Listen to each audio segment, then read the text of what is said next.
Hello and welcome to Career Talk. I am Lee Hopwood, CEO at the CCMA and host of this live show where I chat with contact centre professionals to find out about their career journeys so far.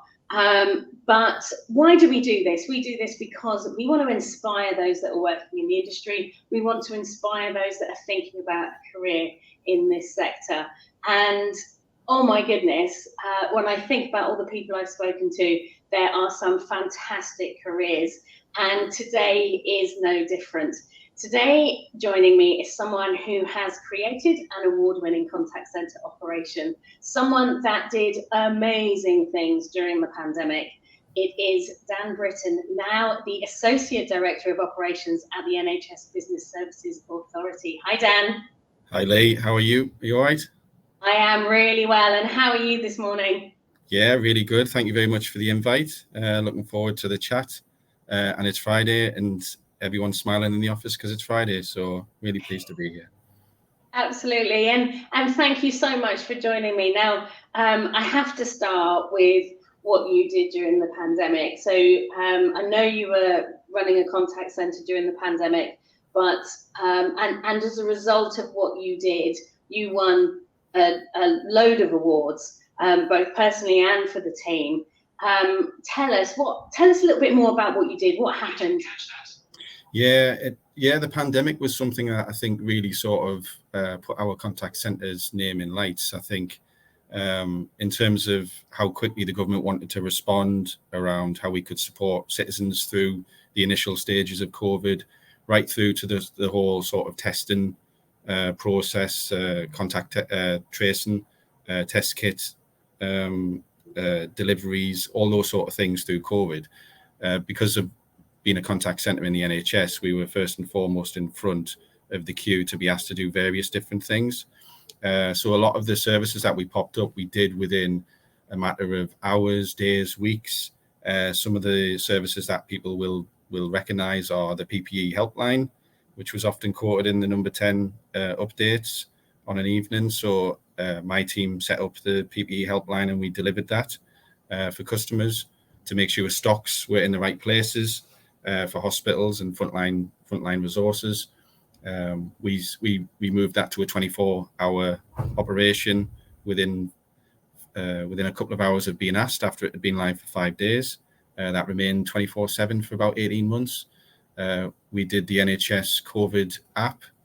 We did the Isle of Wight test phase to make sure that people could access it, and it worked in terms of the proximity of alerts. And then we rolled that out nationally. So that was our team who did that.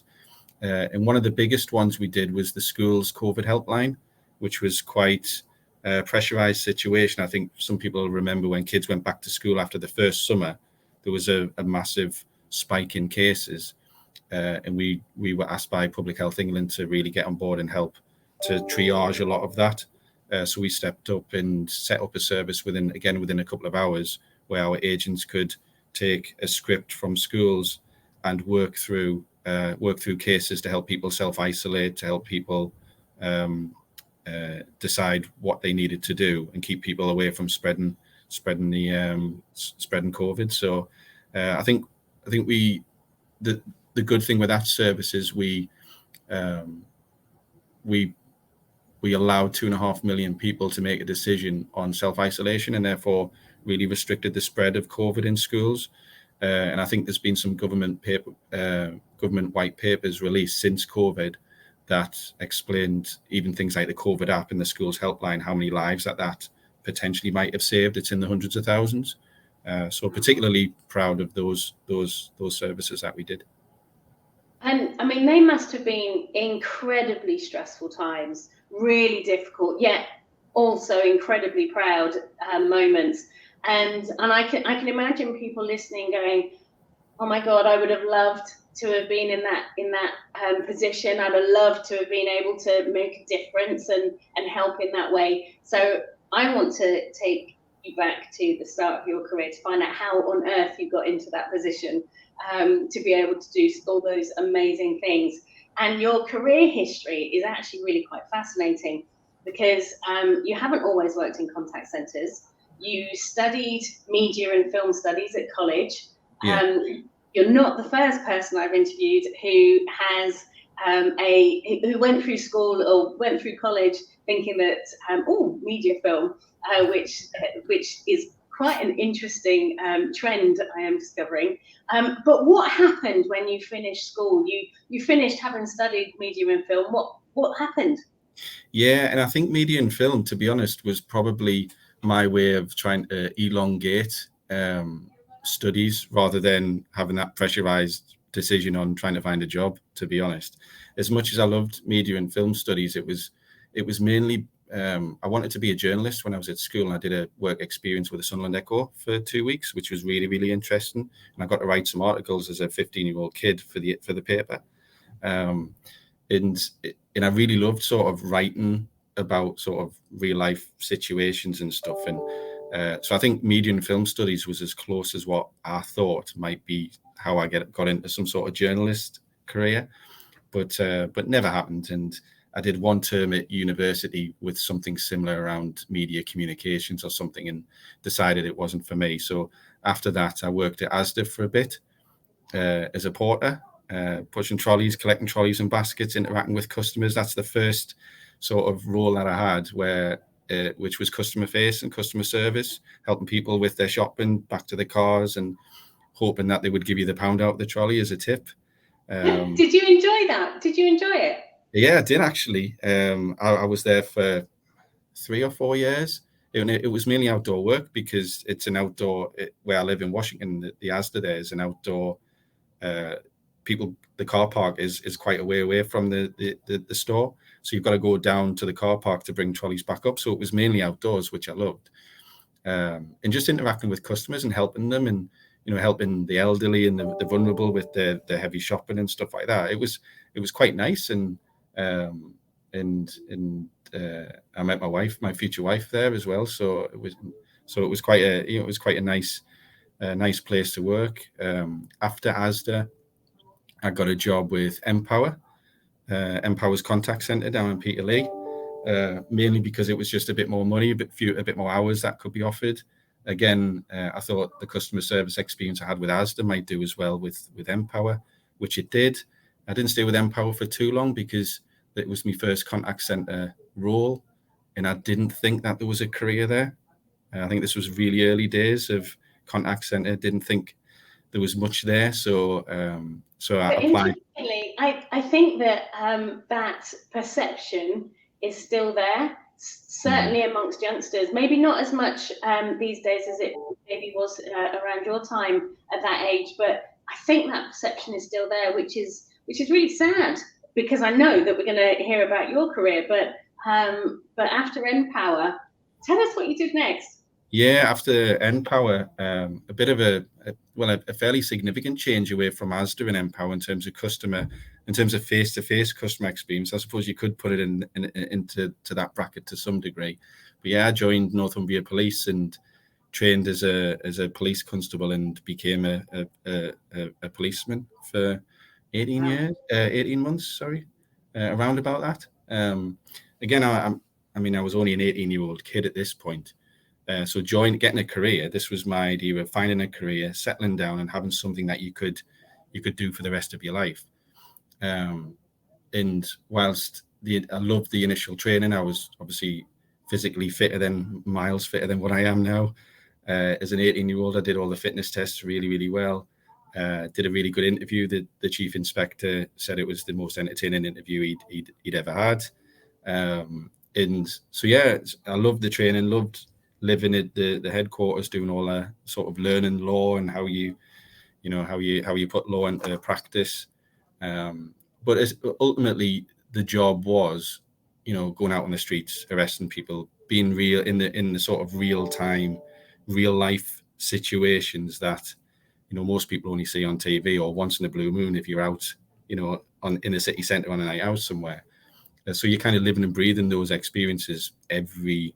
If you're doing a 10-hour shift, that is what you do. You're arresting people, you're in car chases, you might see casualties, all of that stuff. And as an 18-year-old kid, that it really impacted me at that time. And I think looking back, I could probably do it now because I'm 41 and the life experiences teach you, and you become a bit more relaxed around how life transpires. But at that point, still a young kid, it really unsettled me. So I resigned after 18 months, and then found a job in the NHS as a contact centre agent, going back to customer service frontline roots. It was a job until I found a job. But because of my experience with Empower, I thought wouldn't necessarily pan out as a career. But actually, I loved the first 3 years of being an agent. I really loved it. And I think maybe it was because it was the NHS and I was helping people, and I could understand the value I was adding. That might have been kind of something that set in my mind quite early on. You had purpose. The one of the things that's coming out quite a lot at the moment is having purpose, and I think for you at that time, being an agent in the NHS, you've got purpose. You've got a reason for getting up and going to work and helping people day in, day out. Yeah, absolutely. And we were working with people who needed help with health costs because they might have been on a low income, or they had a certain condition, or maternity exemption for pregnant women to get access to dental treatment. And so I could start to see where my little cog in the grand machine was. And I think that really helped me settle down. And then I thought, if I can be a good agent, I can maybe get a job as a team manager to help agents come through the ranks, and which I did, and then spent 5 years as a team manager. Then got. So how did that come about? How did that opportunity to go from agent to team manager? How did that come about for you? So it came. The organisation was quite. There wasn't a huge amount of opportunities back then. I've been with the business since 2004, so I'm talking around about sort of 2000, between 2004 and 2007. I think I was an agent for, and the business back then didn't have a huge amount of focus on sort of career pathways for people to work through. There wasn't a lot of attrition. People had been with the business for 20, 30 years, so you're kind of waiting for people to retire before opportunities came about. So it was a really sort of tricky. It was tricky to see where you could sort of move through the ranks and make a career out of it. But then the more the contact center grew, because when I joined the contact center, I was the first intake because it was so small. There was only three teams of 12 people. We've now got over 850 people. So the more the organization grew by taking on new services for the NHS and the Department of Health, the more new staff were needed, therefore more team managers and more managers who need to manage managers, and how that grew. So they ran what they called a succession development center. So I went to that because I thought I'd be interested in it. I did really well. And I was in the 0 to 3 months development. They put you in categories of how long it might take you to develop as a team manager. And I remember coming back off a week's leave, and they said, "Oh, you've done really, really well. You're in the 0 to 3 months. So next week you'll be upstairs managing a team." And you're like, whoa. So I did a lot of different bits here and there. And I think over the years, I've kind of put a lot of that success down from a team manager, then a manager who manages managers, which we call service delivery managers, and onwards and upwards through the engagement bit. If you can build relationships with people and just talk to people in the right way with respect and, humility sometimes, and just generally build relationships, that's more than half the battle. If you can be successful in engaging with people, obviously caring about them, empathizing with people, supporting them if they have challenges, how they're helping them through it, personal challenges, just being there for them to talk to, and just being a good listener. All of those things, I think, really helped me become quite good at being a manager of people. And it sort of stems from there. Got a number of successes with teams that I work with, and I think maybe it's due to the style that I adopted.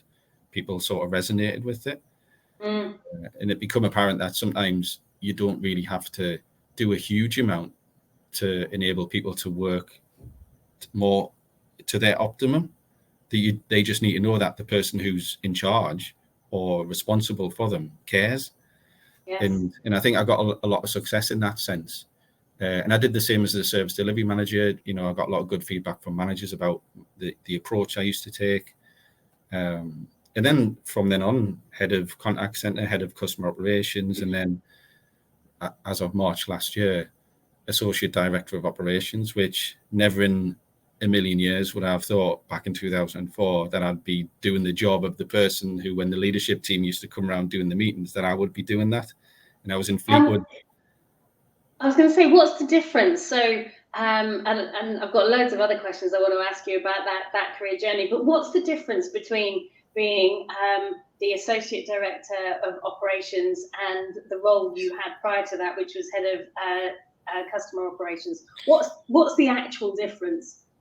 So the actual difference is, so when I was head of contact center, it was just purely contact center. So the 600-700 people that we had then.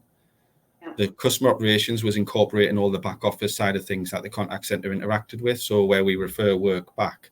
So customer operations, so the role expanded a little bit then.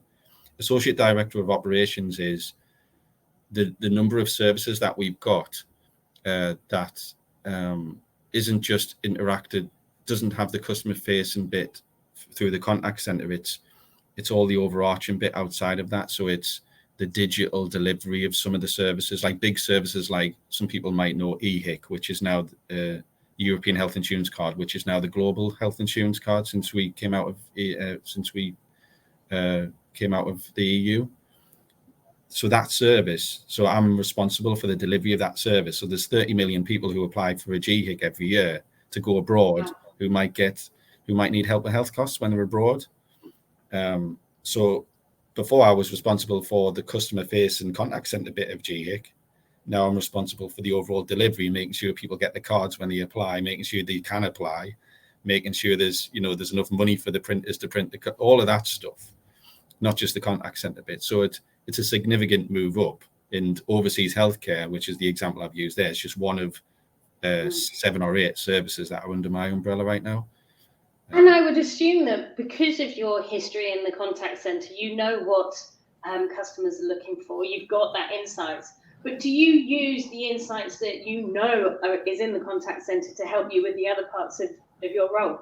Yeah. So to get this job, one of the pitches in my interview was simply around the influence that I and the experience I have within the contact center and how much that real-time customer feedback in how we collect that data, collect that insight, how much that can then be pushed into how we just create better services, whether it's customer journey, making it more efficient, more effective.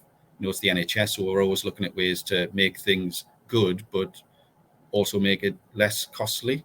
So how do we do all of that together? So part of my pitch was I'd had 20 years in our contact center, and I know enough about the services. It's the one area of the business that you have the privilege of knowing a lot about everything we do, rather than, if you just worked in overseas healthcare, you would only really know that service. Where in the contact center, we deliver a contact center service for pensions, NHS pensions, for overseas healthcare, for NHS prescription services, NHS dental services. So you know enough about everything to say, I know those services. I can get better insight on that to fix that problem and make that better.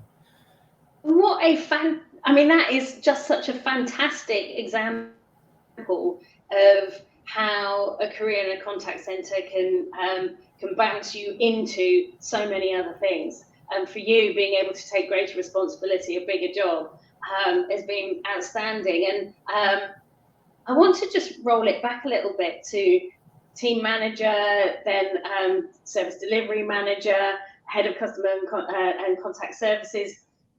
What training did you get during that time? I know that there's a big focus on training today, but did you get that training and support? How did you learn how to do those roles?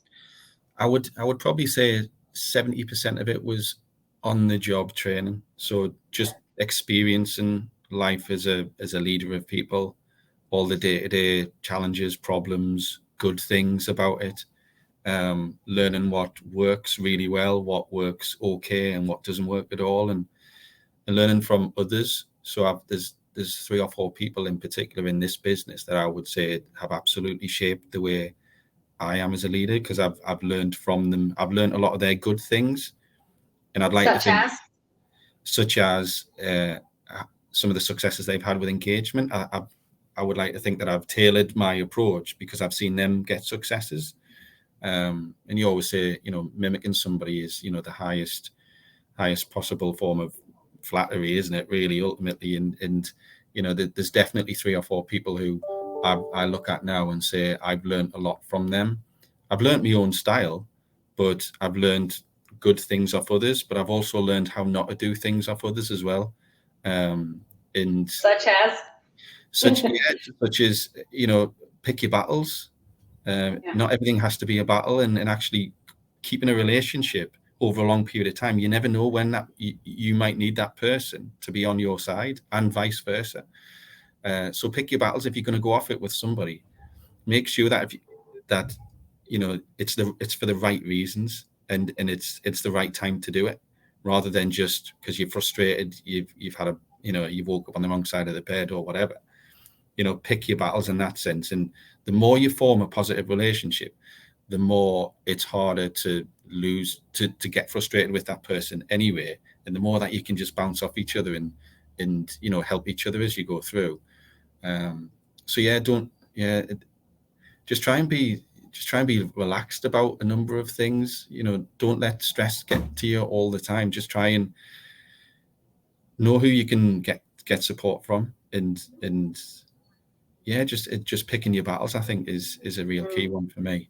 But I think my style has been adopted through a number of people who are still here now, and I've had people say the same about me, that they've took bits of that they thought I've done well, and it's maybe helped them in the future as well. So, what would you like people to have learned from you?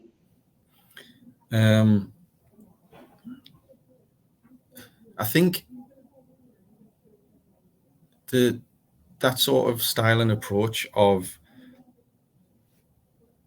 it, the people around you, the people who, if you've got a success, like you mentioned at the start, I have won a couple of individual awards, but I wouldn't have got them if it wasn't for the people around me. So never lose sight of that. Never lose sight of the fact that when it's a success, it's everybody's success. It's not just your own. If you're looking for your own personal achievements, then just have a stop and think about what you want that for. Is it for your own personal gain, or is it to, for other people to be involved in that success?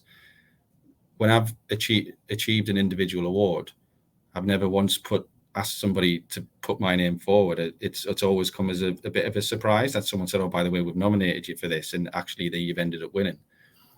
If that's the case, that's fine.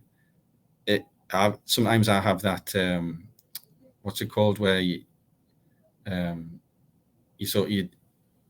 sometimes don't believe in yourself. Yes. It's the imposter syndrome. That's it. Sometimes I get that, and throughout my career, from being on the phones 20 years ago to where I am now, I often think, wow, why am I here? Why am I doing what I'm doing? But when there's that collective kind of achievement of people who look at you and think you're doing a good job, and vice versa, then that can help settle down things like imposter syndrome.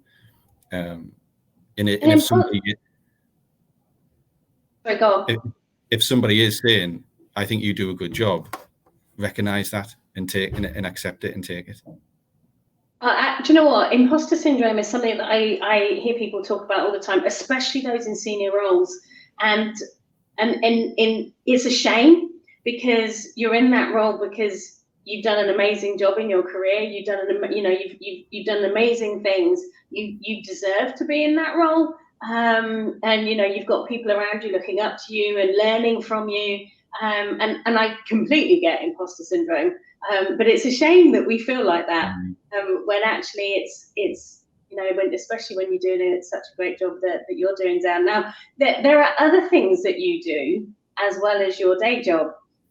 So you are a trustee at Weir Rivers Trust. Yeah. Why and how did that come about?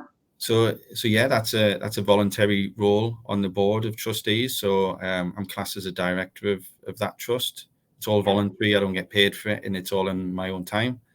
And that is mainly as part of my own personal development in a senior leadership role.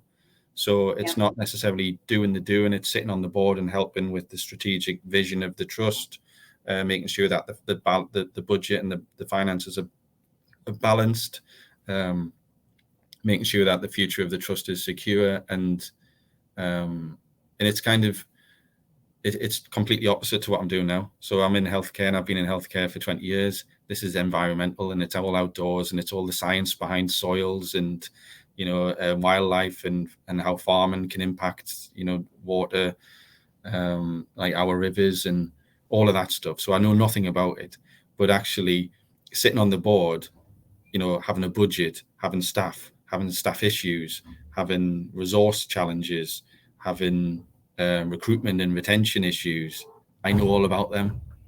And actually, in the 2 years I've been with the trust, I've helped them improve their recruitment plans, their job benefits, and how they communicate that, how we bring good quality people in. I'm going to support with the recruitment of a chief operating officer in the next few weeks, and a few different ideas that have helped bring in some additional money, like creating contacts and things like that. And so it's all stuff I know, even though I know nothing about how much potassium is in farmers' field soils and stuff like that. It's anyone. What I'd maybe like to say at this point is, if people are thinking about that next level up, regardless of what role you are, get involved in being a trustee. It's in your own time and it's voluntary, but the stuff you can learn in learning with senior people is absolutely valuable.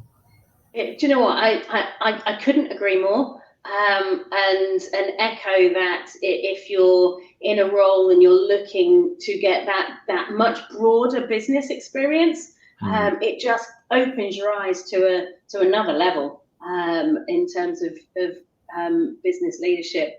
And the other thing that you do is you are a coach for children's football.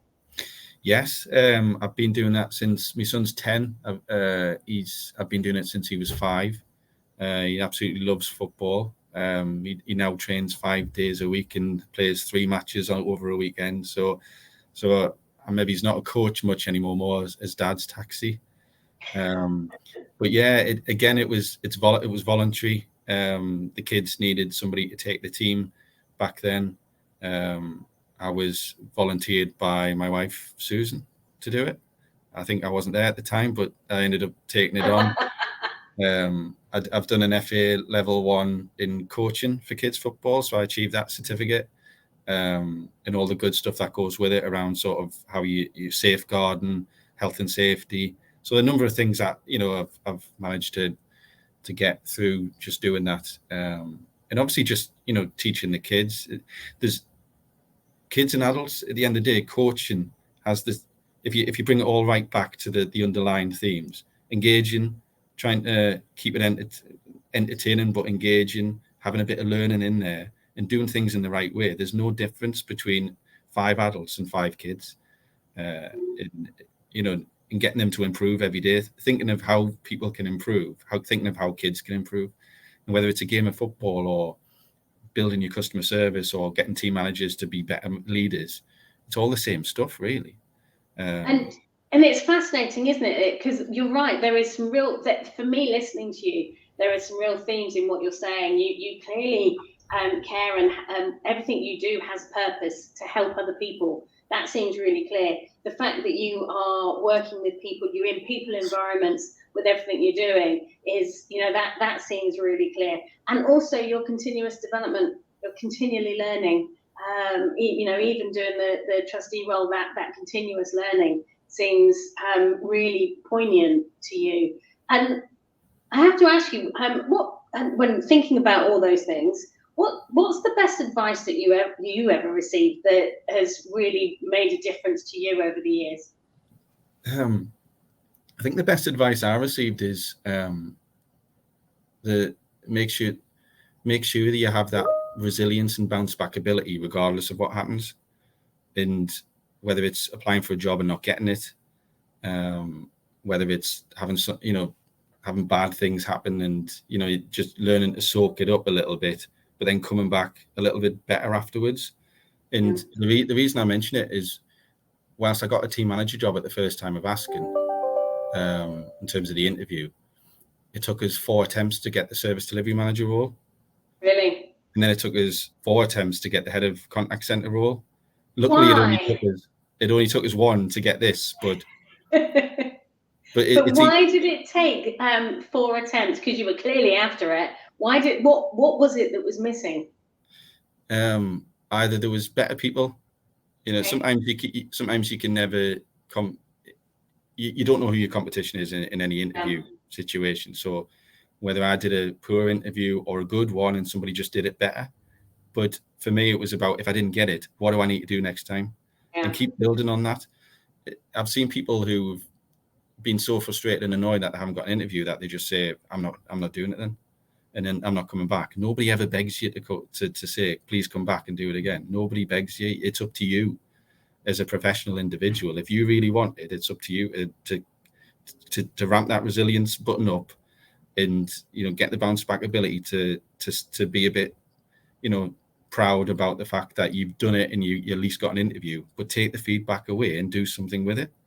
Don't just say, I'm not coming back anymore and chop your nose off to spite your face. That's one key bit. So I always learned to grin and accept it, even if I didn't like it. But do something with the feedback, do something and come back stronger. And I eventually got them. And whilst it took four attempts, I mean, that doesn't matter. It's if you've got your sight on something and you want to get there, just find ways of getting there. Yeah, and everyone will have knockbacks. It doesn't matter what career you have, whether you are a singer that doesn't have a hit record 4 in a row, whether you are going in for jobs as an actor. Everybody has knockbacks. Even senior leaders have knockbacks. So you're right. You've got to have that resilience and that ability to pick yourself up, learn from it, and move forward. Yeah, absolutely. It's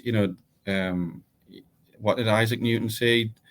He didn't just fail 1,000 times before he found what worked in terms of the light bulb. He found 1,000 different ways of not doing it. It's like you've got to build that resilience up. You're not a failure. You just haven't achieved it this time, but there's still time to do it. And sometimes I say, set your heart on the impossible, because if you can get 70-80% of the impossible, you still must be in a good place. Yeah, totally agree. Do you know what, this has been fascinating. I've got 3 last questions for you. Yeah. Would you rather fly or have super strength? Fly, because I have a fear of flying on an aeroplane. So if I could fly myself, I'd probably be all right. Oh, that's a really good answer. What's your favourite breakfast? Full English. Now, you answered that as if you don't normally have breakfast. Do you normally have breakfast? Nah, a cup of coffee until lunch. But if I'm in a hotel and they do a nice breakfast, yeah, I've got to go with the full English. Absolutely. And my last question for you. Do you have a hidden talent? I suppose it's not necessarily hidden to those I live with, but I'm self-taught guitar player. Oh, wow. I've taught myself. I think I've been doing it for about 15 years. Taught myself, and can play a lot of songs now. And so whether good or bad, you'd have to ask those who hear us play. But I think it's all right. I'm sure it's amazing. And do you know what? To have someone in the family that can pick up a guitar and sit around a campfire singing, or around the barbecue, or whatever it is of an evening, summer's evening, fantastic. Yeah. Dan, you've been brilliant. Thank you so much for joining me today and sharing your career. Thank you. Yeah, thanks, Lee. Pleasure. Thanks. Thank you so much. So you can listen to this again, and you can also look at and listen and watch all the other career talks, all available on ccma.org.uk. Till next time. Bye-bye.